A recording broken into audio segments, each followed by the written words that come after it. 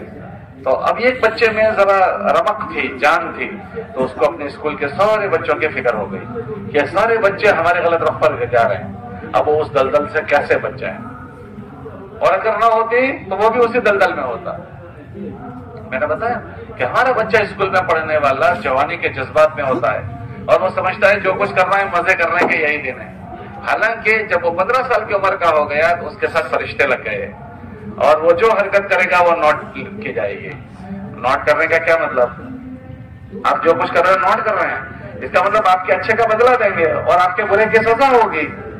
یہ بچے بھول جاتے ہیں زندگی بھر مزے، یہ اپنی جوانی میں تو کر بیٹھتے ہیں اور زندگی بھر بھگتتے چھٹی نہیں ملتی، بھگتتے ہی رہتے ہیں۔ وہ سوچتے ہیں یہ کیا ہوا، کیسے میرے ساتھ یہ ہو رہا ہے۔ وہ بھول چکا ہوتا ہے میں نے کالج میں وہ کیا تھا، وہ بھی کیا تھا، وہ بھی کیا تھا، وہ بھی کیا تھا، وہ بھی کیا تھا، اس کو تو وہ بھول چکا ہوتا ہے۔ اس کا واؤچر اب پھٹتا ہے، واؤچر پھٹتے ارے بھائی فائن نہیں لگتی، سنگل وے 1 وے پر گھس گئے تو کیمرے میں آ گیا کہ تم 1 وے میں گھس چکے ہو، اب واؤچر پھٹے گا اور گھر آئے گا۔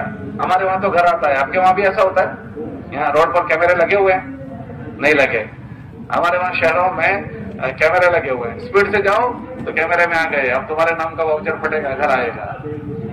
ہاں ہیلمٹ نہیں پہنے ہیں تو واؤچر پھٹے گا، گھر آئے گا۔ ابھی تمہارے یہاں یہ سسٹم نہیں ہوئی، پکڑتا ہوگا تب واؤچر کاٹتا ہوگا، رسید کٹتا ہے تو گناہ پر رسید کٹتی ہے، ایسے زندگی بھر اس جوان کے واؤچر پھٹتے ہی رہتے ہیں، پریشان زندگی گزارتا ہے۔ وہ بھول جاتا ہے کہ واؤچر کون سی کائی کا میرا پھٹ رہا ہے۔ واؤچر وہ ہے جو اس نے اپنے غفلت کے ماحول میں جو چیزیں چپ کی تھی، اب اس کے واؤچر پھٹ رہے ہیں۔ ہاں آپ لوگوں کو ملو تو اکثر لوگ دکھی ملیں گے۔ اکثر لوگ کیسے ملتے ہیں؟ 1000 میں 100 میں بہت کم لوگ ایسے ہوں گے جو یہ کہیں مجھے کوئی دکھی نہیں ہے۔ 100 میں کتنے لوگ ایسے ملیں گے جو کہیں میں نو ٹینشن آتی ہوں، مجھے کوئی دکھی نہیں ہے؟ 100 میں کتنے ایسے ہوں گے؟ ارے بولو کتنے % ایسے ہوں گے؟ یہ کہہ رہے ہیں 2 کہ بہت کم لوگ ہوں گے جن کو مسئلے نہ ہوں، کہ یہ زندگی کے مسائل شروع ہو جاتے ہیں، یہ ہمارے جوانوں کو نہیں پتا ہوتا ہے۔ ہاں اسی لیے آپ حضرات کو اپنی پڑھائی کے زمانے میں جوڑتے ہیں اور جوڑ کر آپ کو یہ باتیں سمجھاتے ہیں۔ ہم آپ سے کوئی چیز مانگنے نہیں آئے ہیں، آپ سے پانی کا گلاس ہم تو نہیں چاہتے، ہم آپ سے چائے نہیں مانگتے، یہ تو آپ کی بستی میں آئے ہیں، آپ اکرام کرتے ہیں تو ہم کھاتے ہیں پیتے ہیں، ورنہ کوئی جماعت آپ سے آ کر مانگتی ہے ہم کو کھانا دو، پانی دو، چائے دو، یہ تو آپ محبت میں جماعت کو کھلاتے ہیں، ورنہ وہ تو اللہ کے لیے آپ کی ہمدردی کرتے ہیں، آپ سے کوئی چیز نہیں چاہتے۔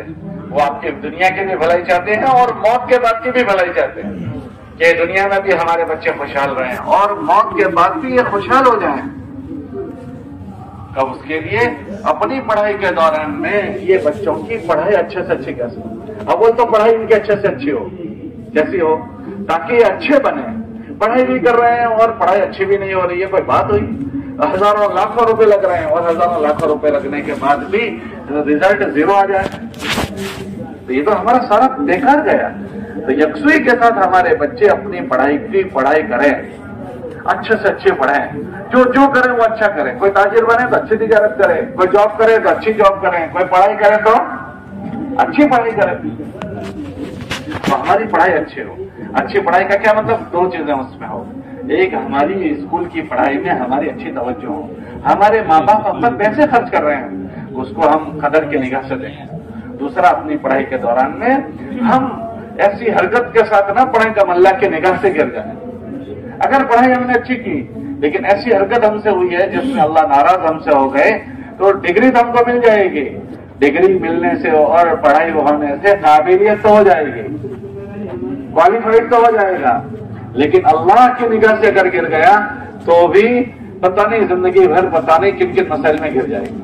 کتنوں کو تو اگر اللہ کی طرف سے قبولیت نہیں ہوتی تو پڑھائی کے بعد پتہ نہیں کتنے در کے چکر کاٹنے پڑتے، اللہ کی طرف سے قبولیت نہیں ہے، اور اگر جاب مل بھی گئی تو بھی مسائل سے زندگی چھوٹتی نہیں ہے۔ تو اس کی کوشش کی جاتی ہے کہ ہمارے اسٹوڈنٹس، ہمارے طلباء اپنی پڑھائی کو اچھے سے اچھی کریں، اچھی مضبوط پڑھائی ہو اور اللہ کو راضی کرتے ہوئے پڑھیں۔ کیسے پڑھیں بولو؟ اللہ کو راضی کرتے ہوئے۔ اگر اللہ کو راضی کرتے ہوئے پڑھیں تو پڑھائی بھی اچھی ہوگی اور اللہ کی چھتر چھایا میں، اللہ کے رحم و کرم میں ہمارے۔ اس میں سب سے بڑی بات پڑھائی کے ساتھ جو کرنے کی چیز ہے کہ ہمارا یہ سر اللہ کے علاوہ کے سامنے نہیں جھکے گا، ہم اللہ کے علاوہ کسی سے متاثر نہیں ہوں کہ کوئی اللہ کے علاوہ کوئی خدا نفع نقصان پہنچانے کا کوئی مالک نہیں، اللہ ہی اللہ ہے۔ ہم اللہ کے ساتھ شرک نہیں کریں گے۔ کیا نہیں کریں گے بولو؟ سب سے زیادہ جو ناپسندیدہ اللہ کے وہاں ہے وہ شرک ہے۔ کیا چیز ہے بولو؟ شرک۔ ایک شرک نہیں کیا جائے گا۔ دوسرا، ایمان کے بعد جو سب سے بڑا عمل ہے وہ نماز ہے۔ پڑھائی کے دوران اپنے مشغلوں میں ہماری نماز کسی حال میں نہ جائے۔ کتابوں میں آتا ہے کہ اگر کسی کی نماز چلی جاتی ہے وہ اللہ کی نگاہوں سے گر جاتا ہے۔ کیا ہو جاتا ہے بولو؟ کسی حال میں نماز معاف نہیں ہے، نہ سفر میں، نہ حضر میں، نہ تندرستی میں، نہ بیماری میں۔ ایک آدمی بیمار ہے تو وہ کہہ رہا ہے میں نماز نہیں پڑھ سکتا، تو اللہ نے حکم دیا کھڑے ہو کر نہیں پڑھ سکتے تو کیسے پڑھو؟ بیٹھ کر پڑھو۔ بیٹھ کر نہیں پڑھ سکتے تو کیسے پڑھو؟ لیٹ کر پڑھو۔ لیٹ کر نہیں پڑھ سکتے تو کیسے پڑھو؟ عشاء معاف نہیں ہے۔ وضو نہیں کر سکتے تیمم کرو، نماز معاف نہیں ہے۔ اسلام اور کفر میں فرق کرنے والی اگر کوئی چیز ہے وہ نماز ہے۔ ہمارے اسٹوڈنٹس اکثر نماز کو ایسے چلتے چلتے چھوڑ دیتے ہیں، اس کو ہلکی سے لے لیا۔ ایگزام ہال میں بھی نماز معاف نہیں ہے۔ ہاں، نماز پڑھنی پڑے گی، نماز کو نہ چھوڑیں کسی حال میں ہماری نماز، اور نماز سیکھ کر پڑھیں۔ ایک پڑھائی اچھی پڑھیں، اپنی پڑھائی میں دھیان توجہ سے پڑھیں، اور اس کے ساتھ ساتھ ہم اللہ کے ساتھ شرک نہ کریں، اور نمازیں کسی حال میں نہ چھوڑیں، نماز کسی حال میں نہ جائے ہماری۔ تیسری چیز، نمازیں سیکھ کر پڑھیں۔ نماز کیسے پڑھنی؟ کتابوں میں آتا ہے کہ ایک نماز وہ ہے کہ نمازی کے منہ پر ماری جاتی ہے، نماز پڑھی اور منہ پر ماری گئی، اور ایک نماز وہ ہے جو آسمانوں پر جاتی ہے۔ تو نماز کیسے اللہ چاہتا ہے وہ سیکھ کر پڑھنا۔ اس کے لیے نماز کیسے پڑھنی چاہیے؟ یہ جو فضائل اعمال کی کتاب ہے، فضائل اعمال کی کتاب، اگر بچے ہاسٹل میں تم رہتے ہو، ہاسٹل میں، تو 5-10 منٹ اپنے ہاسٹل میں ٹائم نکالو اور طے کرو یہ 10 منٹ ہماری تعلیم کا ہے۔ دیکھو آپ پڑھائی کے لیے گئے ہو تو آپ پڑھائی میں زیادہ توجہ دو، لیکن 5 منٹ 10 منٹ یہ فضائل کی کتاب سنو۔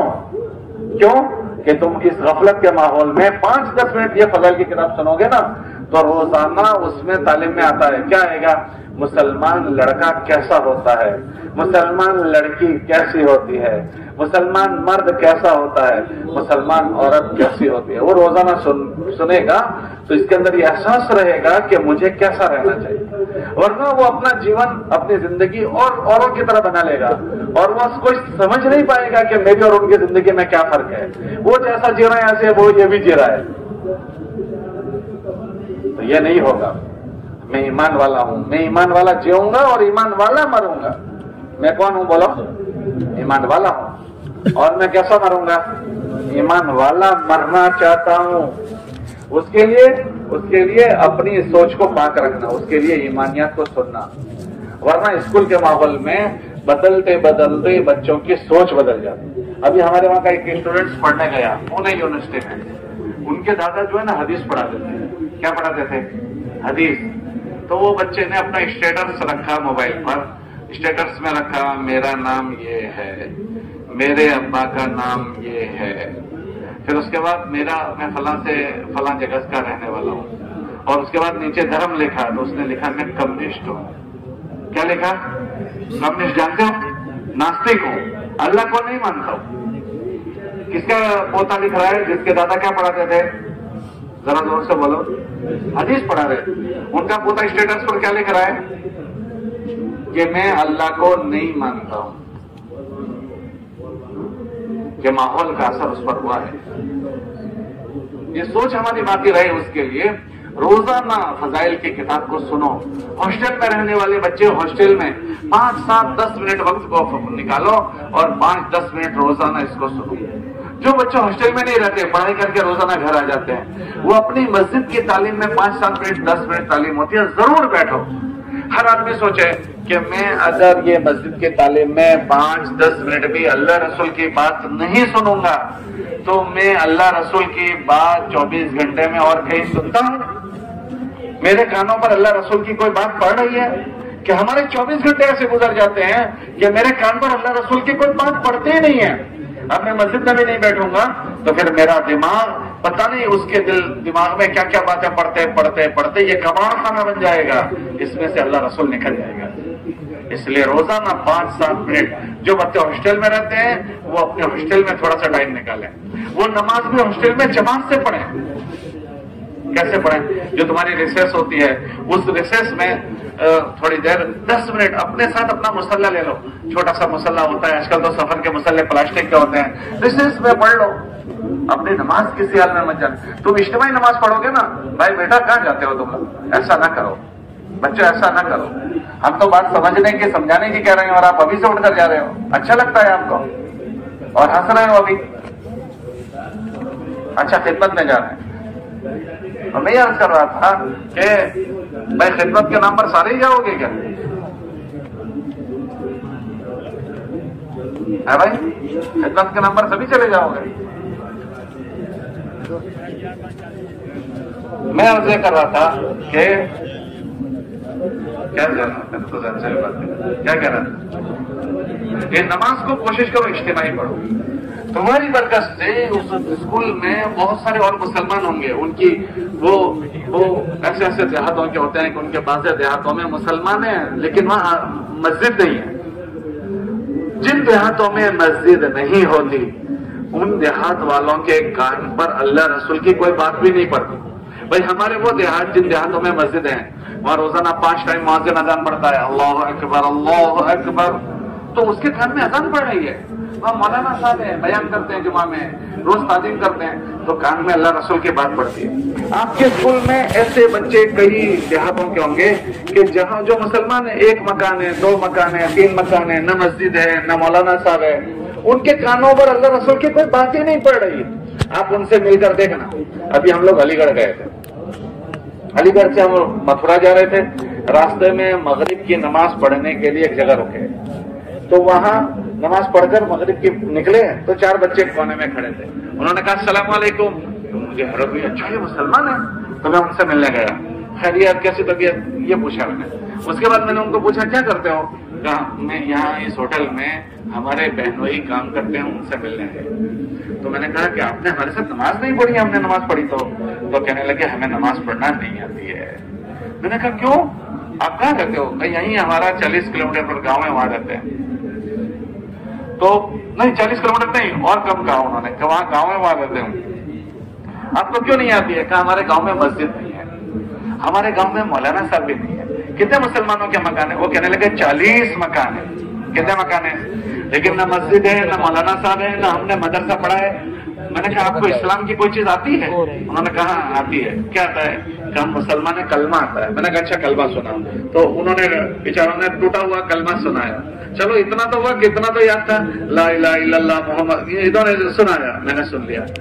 اب یہ مسلمان ہیں, 40 مکان وہاں ہے, لیکن انہیں اسلام کی کوئی چیز پتا نہیں. ایسے ہزاروں بچے ہمارے اسکولوں میں پڑھتے ہوتے ہیں, وہ دیہاتوں سے پڑھتے آتے ہیں.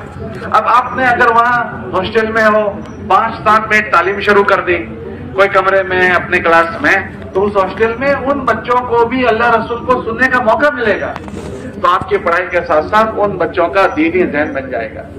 اگر وہاں آپ کہیں درخت کے نیچے نماز پڑھ رہے ہیں، کسی کونے میں نماز پڑھ رہے ہیں، اب وہ جو ایسے نئے دیہاتوں کے بچے ہیں وہ آپ کے ساتھ نماز پڑھنا شروع کر دیں گے، تو وہ نماز سیکھ کر جائیں۔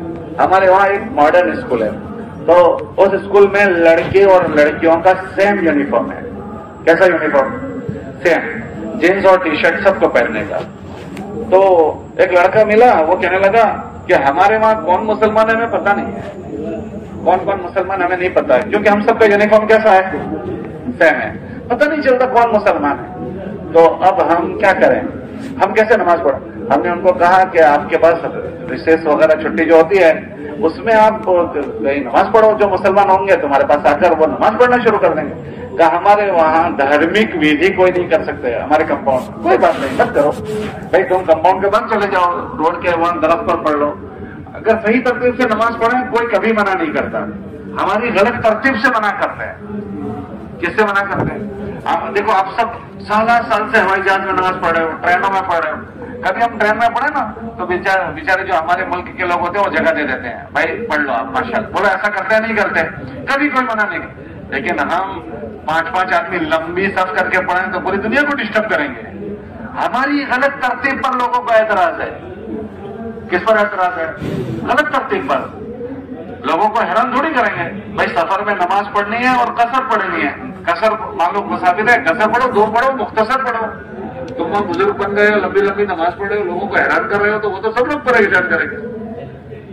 غلط ترتیب پر لوگوں کو اشکال ہے، صحیح ترتیب پر کسی کو اشکال نہیں۔ جہازوں میں لوگ نماز پڑھ رہے ہیں، کبھی کسی کو کوئی اشکال نہیں ہو، لیکن غلط پڑھو گے تو سب کو اشکال ہے۔ غلط پڑھنے پر تو ان سے کہا کہ آپ اس طرح کرو، تو وہ تھوڑے دنوں کے بعد بچہ ملا، وہ کہنے لگا کہ ہم نے ایسا ہی کیا کہ ہمارے کمپاؤنڈ کے باہر جو درخت تھا اس کے نیچے میں اور میرا دوست نماز پڑھنا شروع کیا۔ تو ہمارے اسکول میں ہاسٹل میں اور مسلمان بچے تھے، انہوں نے بھی دیکھا اچھا تم بھی مسلمان ہے، تم مسلمان ہو، تو اس نے شروع کیا۔ پھر چوتھا لڑکا آیا، تم بھی مسلمان، کہا تو ہم 15 بچے جمع ہو گئے۔ کتنے بچے؟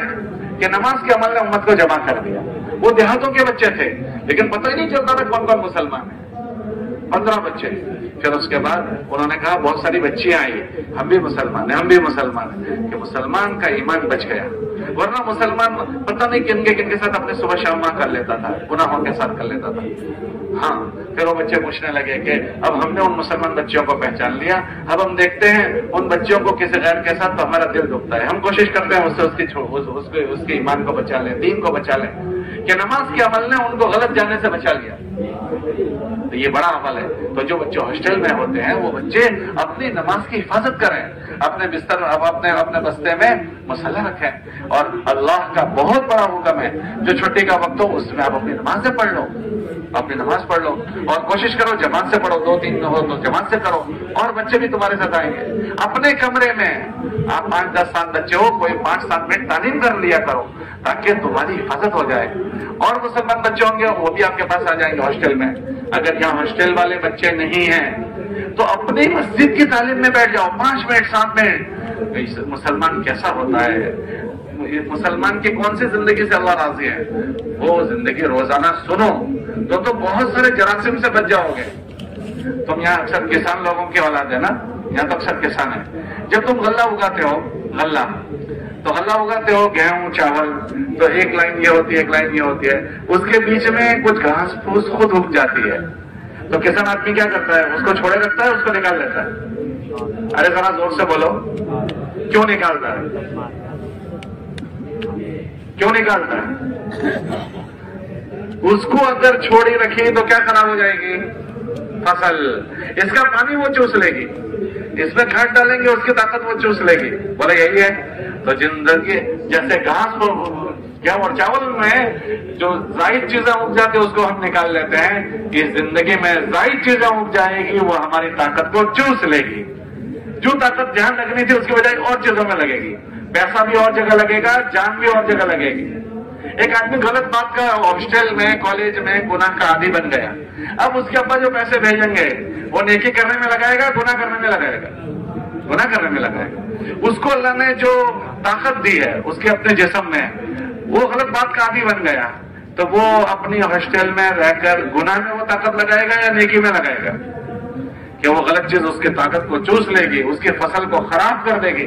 ان غلط چیزوں کو گھسنے مت دو، اور اگر گھس جائے فوراً نکالو، ورنہ یہ تھوڑے دن کی لذت ہے لیکن اس کا انجام بہت خطرناک ہے۔ ایک شاعر کا آپ کو میں شعر سناؤں انجام کا۔ وہ شاعر نے 2 شعر پڑھے۔ ایک شعر پہلا پڑھا، لذت کے شوق میں گناہ نہ کر۔ پہلا یہ شعر ہے، مشقت کے خوف سے نیکی نہ چھوڑ۔ کوئی بھی نیکی کرنی ہو تو تھوڑا بوجھ پڑتا ہے، مشقت۔ تہجد میں اٹھنا مشقت ہے، تسبیح پڑھنا مشقت، قرآن پڑھنا تھوڑی دیر۔ تو اس نے کہا مشقت کے خوف سے نیکی نہ چھوڑ، مشقت جاتی رہے گی نیکی باقی رہے گی۔ اب تہجد میں اٹھنا مشقت تھا، وہ چلی گئی لیکن نیکی باقی رہ گئی۔ قرآن پڑھنا تھوڑی دیر بوجھ لگ رہا تھا، وہ چلا گیا تھکن لیکن نیکی باقی۔ دوسرا شعر اصل سنانا ہے، وہ یہ ہے، لذت کے شوق میں گناہ نہ کر، لذت جاتی رہے گی گناہ باقی رہے گا۔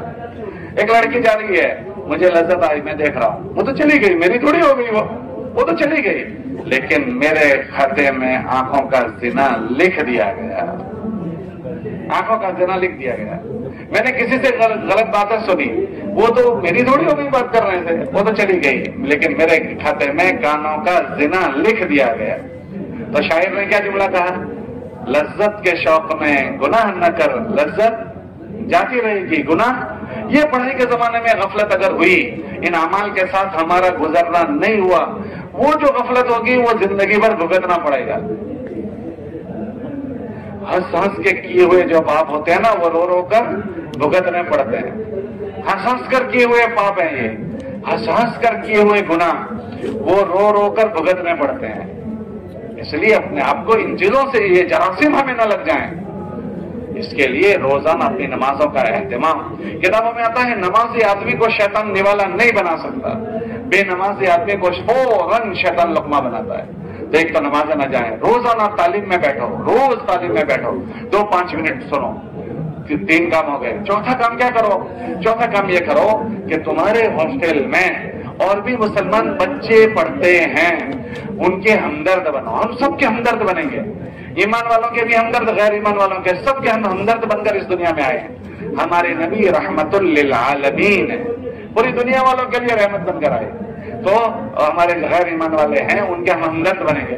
ان کی کوئی ضرورت ہے ہم ان کے کام آ جائیں گے، ان کو کوئی مدد کرنی ہے ہم مدد کریں گے، لیکن ان کے درمیان میں ایمان والوں کے خاص ہمدرد کے کیا بنیں گے کہ یہ ہمارا ایمان والا بھائی، میں 11th میں ہوں، میں 12th میں ہوں، میں فرسٹ ایئر میں ہوں، میں سیکنڈ ایئر میں ہوں، ہمارے ہاسٹل میں میری کلاس میں یہ 5 بچے ایمان والوں کے ہیں، الگ الگ دیہاتوں سے وہ آتے ہیں، ان کے وہاں مسجد نہیں، مدرسہ نہیں ہے، ان کے وہاں کچھ نہیں، تو میں ان سے دوستی کروں، یاری لگاؤں، کیا کروں بولو؟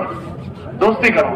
کیوں کروں؟ یہ ایمان والا ہمارا بھائی ہے، اس کی پڑھائی، جیسے آپ لوگ یہاں اجتماع میں آئے ہو تو یہ باتیں آپ نے سمجھی ہے، آپ کو کیا باتیں یہاں سمجھائی؟ 2 باتیں سمجھائی، ایک آپ کی پڑھائی اچھی پڑھو اس کو سمجھا رہے ہیں ہم، اور ایک اچھے بن کر پڑھو وہ سمجھا رہے ہیں۔ ایسے ہمارے اس ہاسٹل کے بچے کو کون سمجھائیں گے یہ باتیں؟ کہ میں سمجھاؤں گا۔ اس کے لیے ایک تو ان سے دوستی کرو، ایک ایک ایمان والے کی تم روزانہ دوستی کرو۔ وہ دوستی کر کے آپ کو کیا کرنا ہے؟ وہ دوستی کر کے اس کو وہ یہی باتیں سمجھانی ہے جو آپ کو یہاں سمجھاتے ہیں۔ دوستی پہلے کرو، دوستی کر کے اس سے دوستی کر کے اس کو یہ سمجھاؤ، بھائی اللہ نے ہم کو اسکول میں پڑھنے کا موقع دیا ہے، ہم اچھے سے اچھا کیسے پڑھیں، اسلام سستی نہ کریں، ہم ٹاپ 10 جائیں گے۔ ہم کیسے جائیں گے؟ ارے بولو تو صحیح، ٹاپ 10۔ ہم پیچھے سے نمبر نہیں لائیں گے، آگے سے نمبر، ٹاپ 10 میں ہم جائیں۔ اس کے لیے ہماری پڑھائی اچھے سے اچھی کیسے ہو؟ اب کوئی بچہ پڑھائی میں سستی کر رہا ہے تو ہم اس کو سمجھائیں گے، بھائی تمہارے ماں باپ نے بڑی امیدوں سے آپ کو یہاں بھیجا ہے، ایسا نہ کرو، تھوڑی سی محنت کر لو، ہمارے اچھے نمبرات آ جائیں گے، ہماری اچھی پڑھائی ہو جائے گی۔ اس کی پڑھائی کو اس کو فکر دلاؤ، کون؟ ہم دلائیں گے۔ وہ کیوں؟ میرا بھائی ہے، ایمان والا میرا بھائی ہے۔ ہمارے نبی نے فرمایا کہ ایمان والا ایمان والے کا کیا ہے بولو، اور فرمایا کہ تم میں سے کوئی آدمی اس وقت تک مومن نہیں ہوگا جب تک اپنے بھائی کے لیے وہ چیز پسند نہ کرے جو اپنے لیے پسند کرتا ہے۔ ایک تو اس سے پرسنل ملاقات کرو۔ کب کرو؟ آپ کے پاس ملاقات کے 3 ٹائم ہیں۔ کتنے ٹائم ہیں؟ ارے بولو کتنے ٹائم ہیں؟ آپ کہو گے ہمارے پاس اسکول میں ٹائم نہیں ہے، نہیں ٹائم ہے۔ آپ اسکول شروع ہونے سے 10 منٹ پہلے چلے جاؤ،